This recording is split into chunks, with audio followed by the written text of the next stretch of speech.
Tüşüncelerde kanda Menim küneşim dünyağa açıp bermek içün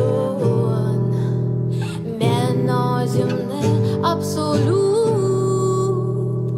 qaranlıqta taptım.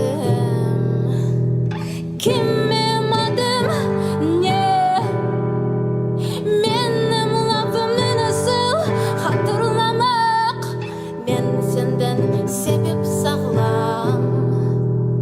Men senden sebep sağlam. I'm alive because of you. I'm alive because of you. I'm alive because of you. I'm alive because of you. Because of you. Yaşlığın birinci nur Kartı yaralarını düzelir.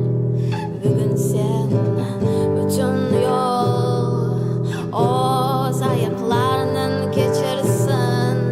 Hatta yorulur duymayacaksın. Kimim adım ne? Menim lafımnı nasıl hatırlamaq? Men senden sebep sağlam. Men senden sebep sağlam. I'm alive because of you. I'm alive because of you. I'm alive because of you.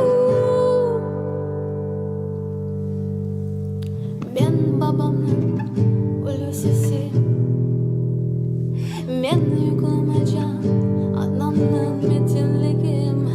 Qırım bu qart gözlerinden Çal saçının bala.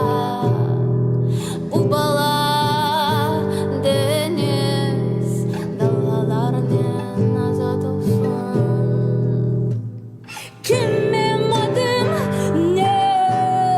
Menim lafımnı nasıl hatırlamaq? Men sebep sağlam. Men senden sebep sağlam.